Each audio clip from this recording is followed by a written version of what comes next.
One of the elements of Judaism which really needs to be appreciated is the interaction between the interpersonal commandments, or the commandments which impact and affect interpersonal relationships, and those which are between a person and God.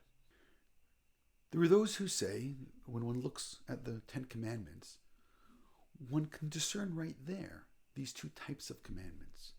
But what's important for us to understand is not just that these realms exist, but the reality is that they are interwoven one in the other. This week in Parashat Mishpatim, we learn that there are certain laws that deal with the interpersonal relationship, especially for those who are disenfranchised, those who are in a difficult situation, socially, economically, where we're told specifically that if we maltreat other people, that God will then move in, micromanage, be involved, and punish. Which means those who would love to imagine that we can separate the interpersonal from the quote-unquote religious personality obviously are making a mistake. God tells us, instructs us, and commands us that we need to be sensitive. We need to feel other people's pain. We need to do what we can in order to alleviate that pain. And if we don't, God says He will get involved.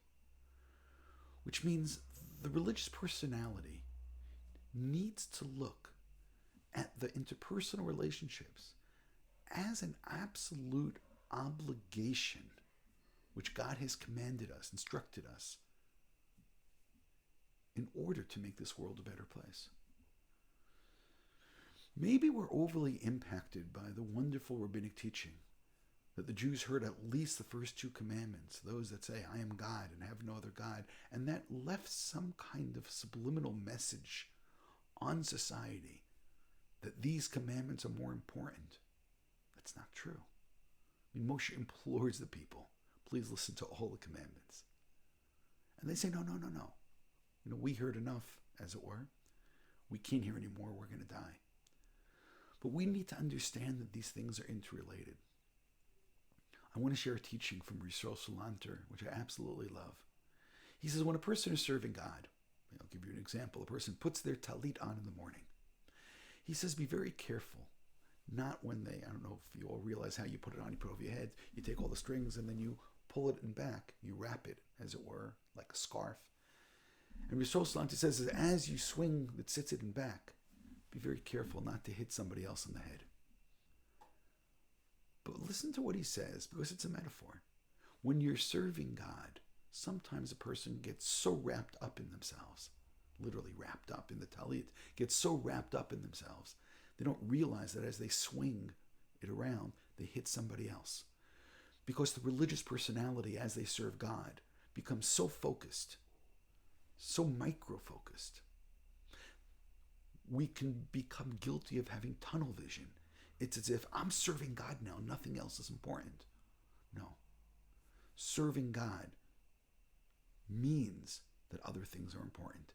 And I'll go back in pre-corona times, we used to fly on the plane. And everyone we would fly, especially coming to Israel, there would be people wanting to create a minyan. And it's a wonderful thing to pray in a minyan.